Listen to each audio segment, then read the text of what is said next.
ಇದೆ, ಮಾವು ಗಿಡ ಇದೆ, ಆಮೇಲೆ ದಾಳಿಂಬೆ ಇದೆ, ಆಮೇಲೆ ಪಾಪಾಯಿ ಇದೆ, ಹಲಸಿ ಇದೆ, ಮಾವಿನಲ್ಲಿ 2-3 ತರ ಮ್ಯಾಂಗೋ ಇದೆ.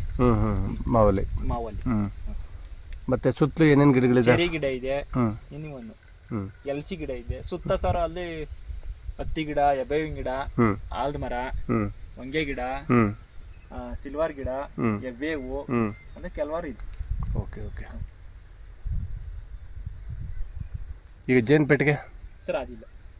ಜೇನು ಪೆಟ್ಟಿಗೆ ಒಳಗಡೆ ಅಲ್ಲಿ ರೋಜಾ ಅಲ್ಲಿ ಹೋಗ್ಬಿಡೋಣ. ಅವ್ರು ಇನ್ನೂ 25 ನಿಮಿಷ ಆಗುತ್ತಂತೆ. ಜೇನು ಪೆಟ್ಟಿಗೆ ಇಲ್ಲ ಸರ್. ಇದಕ್ಕೆ ಮಾತ್ರ ಡ್ರಿಪ್ ಮಾಡಿದ್ದೀರಾ? ಸರ್ ಇದು ಡ್ರಿಪ್ ಮಾಡಿದ್ವಾ, ಇದು ಕೊಟ್ಟು ನೀರು ಖಾಲಿ ಆಗೋಯ್ತು. ಅದಕ್ಕೆ ನಾವು ಉಳುಮೆ ಮಾಡ್ಬೇಕಲ್ವಾ, ಅದಕ್ಕೆ ಪೈಪ್ ಎತ್ತಾಕ್ಬಿಟ್ಟಿದ್ವಿ. ಓಕೆ, ಆಮೇಲೆ ಮಾಡ್ತೀರಾ? ಇದು ಈಗ 6 ತಿಂಗಳಾಯ್ತಾ ಗಿಡ? 1 ವರ್ಷ ಆಯ್ತು ಈಗ ಈ ಗಿಡಗಳು ಹಾಕಿ? ಸರ್ ಇದಾಗಲೇ 9-10 ತಿಂಗಳ ಮೇಲೆ ಆಯ್ತು. 10 ತಿಂಗಳು ನಡೀತಾ ಇತ್ತು. 11 ತಿಂಗಳೇ ಅನ್ಕೊಂಡು. ಓಕೆ.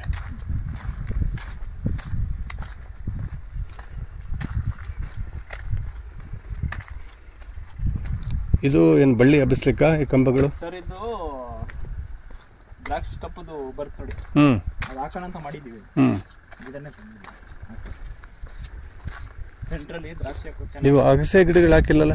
ಅಗಸೆ ಗಿಡನ ಇಲ್ಲ ಸರ್. ಅದು ಹಾಕಿದ್ರೆ ಒಳ್ಳೆ ಇದಾಗುತ್ತೆ.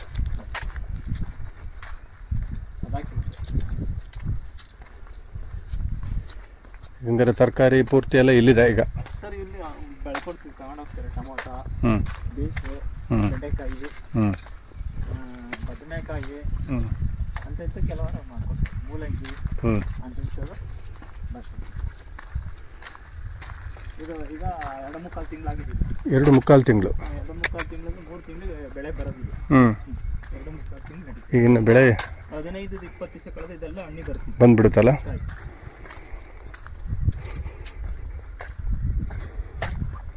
ಅಂದ್ರೆ ಇದು ಭಾಳ ಕೇರ್ಫುಲ್ ನೋಡಿ. ಅಲ್ಲಿ ಹಣ್ಣು ಆ ಥರ ಬಣ್ಣ ಬರುತ್ತಲ್ಲ? ಟೆಂಪರೇಚರ್ ಜಾಸ್ತಿ ಬಂದ ಬಿಸಿಲು ಇಮಿಡಿಯೇಟ್ಲಿ ಹಣ್ಣಾಗುತ್ತೆ. 3 ತಿಂಗಳು ಬೆಳೆ. ಈ ಬೀನ್ಸು ಅದೆಲ್ಲ 1.5 ತಿಂಗಳು ಬೆಳೆ. Okay okay. ಆ ಬೀನ್ಸಲ್ಲಿ 2-3 ಥರ ಇದೆ. ಅದು ಬಂದು ನಮ್ಮ ಎಮರ್ಜೆನ್ಸಿ ಬೇಕು, ಎಲೆಕ್ಟ್ರಿಕಲ್ ಬಿಟ್ಟು ಸೋಲರ್ಗೆ ಅರ್ಥ ಮಾಡಿದ್ದಾರೆ. ಇಲ್ಲಿ ಕಡ್ದಾಗೂ ಕಟ್ಟಿದ್ದು ಅದಕ್ಕೆ ನೋಡಿ, ಇದು ಆಫ್ ಆಯಿತು ನೋಡಿ.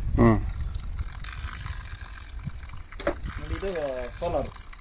ಓಕೆ.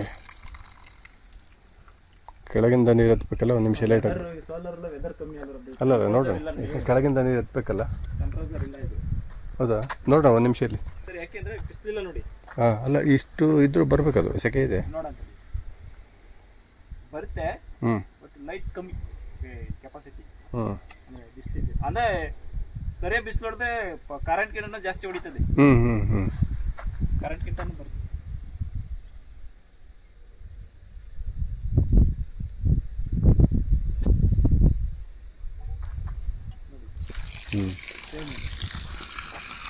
ನೋಡಿ, ಇಷ್ಟೇ ಮೋಡ ಇದ್ರೂ ಬರ್ತದೆ. ಈಗ ಈ ಸೋಲಾರಲ್ಲಿ ಬರ್ತಾ ಇದೆ. ಅದೇ ಸೋಲಾರ್.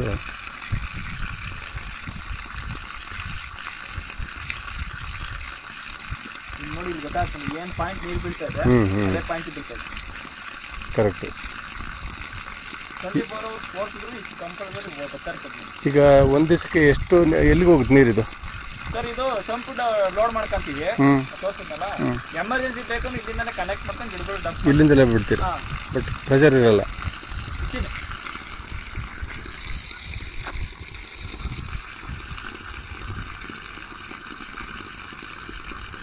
ಇದು ತುಂಬಿಲ್ವಾ? ಇದು ಗುಂಡಿ ಯಾವಾಗಲೂ ಮಳೆ ಬಂದಾಗ ತುಂಬಿಲ್ವಾ? ಸರ್ ಇದು ಮಳೆ ಬಂದಾಗ ತುಂಬ್ಕೊಂಡು ಎಲ್ಲ ನೀರು ಅಲ್ಲಿ ಡ್ರೈ ಆಗಿ. ಹೌದಾ? ಹಲೋ, ಏನ ಯಾರೋ ಅಗ್ರಿಕಲ್ಚರ್ ಕರ್ಕೊಂಡ್ರು ಮೇಡಮ್ ಅವ್ರ ಮಗರು ಬಂದಿರ್ತಾರೆ ಸರ್.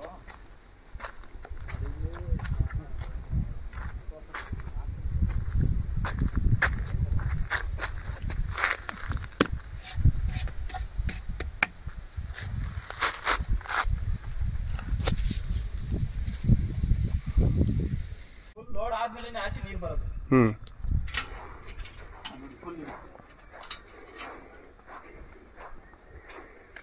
ಇದು 1,00,000 ಲೀಟರ್ ಇರಬೇಕು. ಇದು ಯಾಕೆ ನೀರು ಹಿಂಗೆ ಬಣ್ಣ ಇದೆಯಲ್ಲ ಸರ್? ಇದು ನೀರು ಫಿಲ್ಟರ್ ಆಗ್ತಾ ಇಲ್ಲ. ಆದರೆ ಫಿಲ್ಟರ್ ಏನಾಗಿದೆ ಅಂದರೆ ಕೆಲವು ಕಟ್ಕೊಂಡಿರುತ್ತೆ. ನಾನು ಲಾಸ್ಟ್ ಟೈಮ್ ಬಂದಾಗ ಏನು ಹೇಳಿದೆ ಗೊತ್ತಾ, ಅಲ್ಲಿ ಸಿಮೆಂಟ್ ಇದೆ ನೋಡಿ, ಅದೆಲ್ಲ ಕಟ್ ಮಾಡಿ ತೆಗೀರಿ ಅಂತ ಹೇಳಿದೆ. ಅಲ್ಲೆಲ್ಲ ಏನು ಗೊತ್ತಾ, ಜಿರ್ಲೆಗಳು ಸೇರ್ಕೊಂತ. ಹೌದೌದು, ಖಂಡಿತ. ನೋಡಿ ಅದೇನು ಮರನ ಏನದ ಸೈಡ್ಗೆ ಸರ್ ಇದೆ ಸರ್, ಬಿಲ್ಡಿಂಗ್ ಅದು ಸಿಮೆಂಟ್ ಪಾರ್ಟ್ ಕಟ್ಟಿರೋದು ಇದು. ಅಂದರೆ ತೆಗಿಬೇಕಲ್ಲ ಅದೆಲ್ಲ, ಅವ್ರನ್ನ ಮೇಂಟೈನ್ ಮಾಡಿಸಿಲ್ಲ. ಹೇಳ್ತೀನಿ, ಪೇಂಟ್ ಹೊಡಿಬೇಕು. ನೋಡಿ ವೈಟ್ ಏನು ಮಾಡಬೇಕು ಸರ್? ಏನು ಗೊತ್ತಾ, ಇಷ್ಟಿದ್ರೆ ಭಾಳ ಇದೈತೆ. ಹೌದು, ಇದಕ್ಕೆಲ್ಲ ಏನು ಮಾಡಬೇಕು ಗೊತ್ತಾ? ಈಗ ಮನೆಗೆ ಬೆಳಕಿಗೆ ಸ್ನಾನಕ್ಕೆಲ್ಲ ಇದೇನಿರ ಫಿಲ್ಟರ್ ಆಗುತ್ತೆ, ಮೇಲೆ ಫಿಲ್ಟರ್ ಇದೆ. ಸರಿನೇ, ಬಟ್ ಅದು ಇಷ್ಟು ಬಣ್ಣ ಇದ್ರೆ ಫಿಲ್ಟರ್ ಬ್ಲಾಕ್ ಆಗುತ್ತೆ. ಅದೇ ಮೇಂಟೈನ್ ಮಾಡಿಸ್ತಾರೆ ಇವರು. ಅಂದ್ರೆ ಇದು ರೀಸೆಂಟ್ ಆಗಿ ಇದು ಏನಾಗಿದೆ ಅಂದ್ರೆ ಇದು ಸಂಪು ಒಂದ್ಸಲ